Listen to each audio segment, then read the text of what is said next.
going on, guys? Jeff here from TheFloatLife, and today I'm going to show you how to install a Billet MTE Hub. So first things first, like, why would you want a smaller 5-inch hub? Isn't the 6.5-inch hub or even a 6-inch hub great? No, it's not, but check this out. Right here we've got a stock GT hub. It's a 6.5-inch hub, so meaning that like here to here, it's 6.5 inches. So we've got a lot of rim and not a lot of tire sidewall. As opposed to an MTE on there, you can see it's a 5-inch right here to here.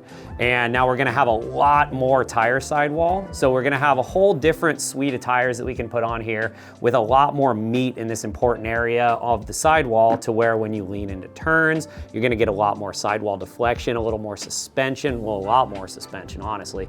When you hit a rock into the corner here, ripping off road, it's not gonna just instantly bottom out onto rim and buck you off. You're not gonna be as likely to catch your rim on rocks and off-road obstacles and things like that, so you're not gonna damage your rim nearly as much. So it's just way, way, way better. It feels like riding on a cloud as opposed to riding on, I don't know, what's hard and sucks to ride on.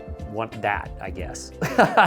So it's nice. It's nice having suspension built in there. It's nice that you have a whole new bunch of tires opened up to you. That's really sweet.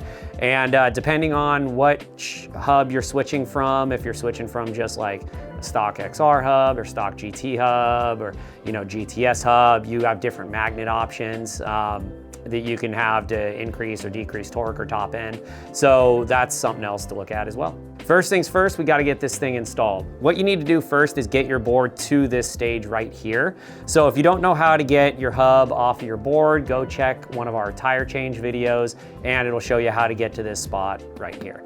But once you get here, something to do that makes the install go a lot smoother is pull out the valve stem core, and that'll completely deflate your tire, which will make it a lot easier. You'll be able to grip it right here with your toes when you're going to pull your stator out. That makes things easier. It's not 100% necessary, but I think that it makes the install a lot easier. The next thing you wanna do is you wanna pull this hub plate cover off. There's 7 screws there, so we need to take those screws out. And if you guys don't have a toolkit to work on your board, go check our website. We've got toolkits for all the different models. So this is the GT toolkit right here. And now I'm gonna spend 20 minutes taking screws out. And I'd suggest if you're new to working on Onewheels, you probably just wanna use hand tools and not use power tools, because it is possible to cross thread stuff, strip screws, and sort of do some things you don't wanna do. It's a lot harder to do that when you're just going by hand. You got a lot more feel, so it's a good idea to just do everything with hand tools and not power tools. Alrighty, once we get that done, the next step is gonna be to pull this entire stator out of the hub. So an easy thing to do is you can just take one of your hub blocks that you have right here and just screw it in a little bit, not too tight, but just drop some screws in there. And you can also, if you really want a lot of leverage, what you can do is just sort of install your whole entire rail back on this side, but I don't think that's super necessary as long as you can get a good grip here. So once you get those things in, finger tight, setting this on the ground and pulling straight up is gonna be way easier than trying to do it on the table and like try to get leverage this way. Set it on the ground like this and sort of pinch the tire with your 2 feet and grab here and just pull straight up.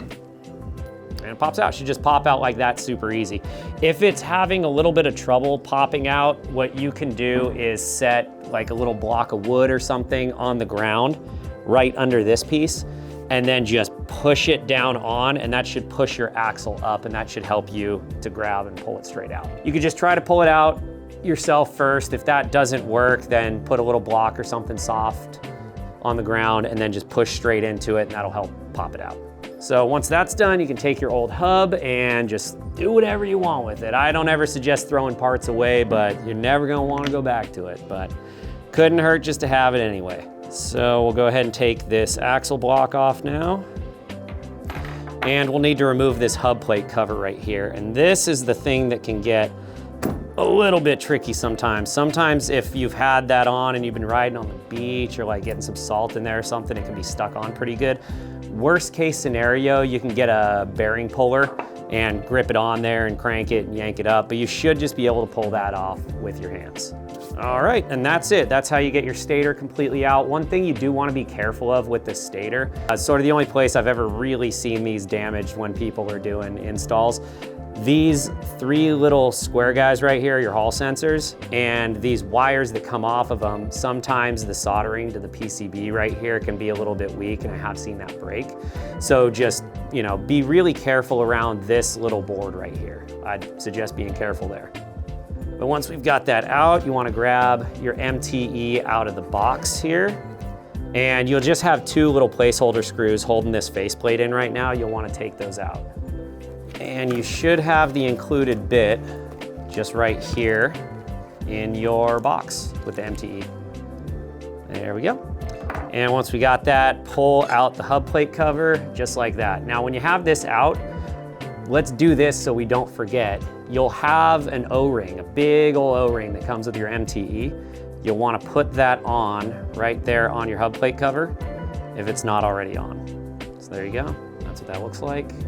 Alrighty, now it is time for the washers. So you'll notice you should have a little sheet in with your MTE, and you'll have either UFO washers or the wave spring washers. So depending on whichever one you have, I'll show you how to do both of them. They both accomplish the exact same goal, so it doesn't matter which one you have, you just need to make sure that you use whichever one's included.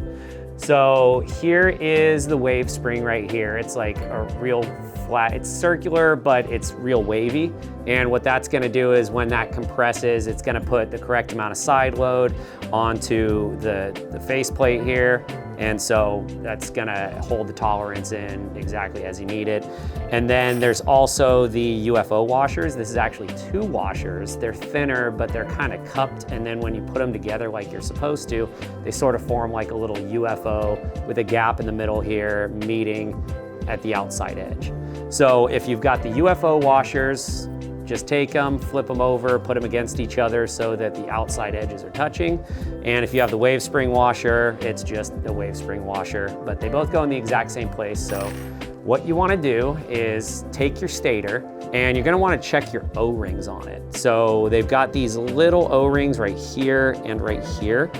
Definitely give those an inspection and make sure they're in good shape. If they're cut at all, or they're damaged, or they're floppy, then replace them. We sell replacements really cheap, so it's probably not a bad idea to get some of those if you're gonna do this install. But for the most part, at least on GT, they're usually in great shape. On XR, a lot of times they kind of end up being cut when it was originally pressed in. So replace those if needed. If not, and they're good to go, you don't need to replace them. So let's do an install with the UFO washers here. So again, just put them together, slide it right over the motor cable, and push them all the way down to where they sit below the gasket right there. It's the same exact thing if we were to do the wave spring. So again, this is an either or. If you got the UFO washers, install those. If you got the wave spring, install that. But same thing, just goes on the motor cable side, right over the top, goes down and sits all the way down below that gasket. And that's it. It's pretty straightforward, pretty easy. Once that's in, you can go ahead and set, there we go, set the hub plate cover on, push it down nice, make sure everything sits in there good. And also make sure that you have bearings installed at this point. It doesn't come with bearings unless you order it separate, but if you order the bearings, we'll press them for you. Just go ahead and leave a note on our website. If you have your own bearings, make sure you go ahead and get those pressed in before you go installing everything. And there we go, give that a nice little press down, make sure everything is snug. And you can install your axle block again, just nice and loose, so it gives us something to grip onto. Well, you know, one other thing I did forget to mention, if your stator came with a shim already installed on it, some of them do, some of them don't, but this is what that shim will look like a lot of times. So if it's already installed, just leave it installed. If you already installed an MTE and you did remove it before you installed your washers, that's fine too. But if it's installed, you just leave it, don't touch it. You know, just install whatever on top of it and that should be fine. Alrighty, so once we get that in, I'm gonna set this on the ground again because it's the easiest place to get leverage, and drop it in completely straight. So I like to sort of pinch it with my toes and just drop it straight down. Hey, Leela. We'll just drop it straight down nice and slow, and it's gonna suck down real quick. There we go. and just go ahead and push it down and line up the holes. And we are ready to start screwing in screws. All right, so let's pull off that axle block again. And then you'll use the screws that are included with your MTE, and we'll start to get those in.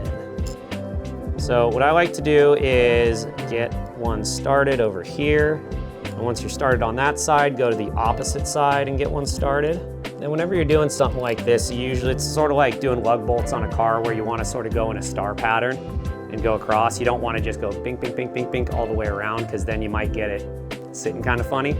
So just go ahead and tighten them down a little bit at a time in a star pattern. I like to get most of them in there and get them all to catch first. All right, once you got them all tightened down, just give them all a nice little snug. You don't want to crank down on these too hard, because you don't want to shear the heads right off of them. You also don't want them loose and backing out. And that's it, you're done. It is installed.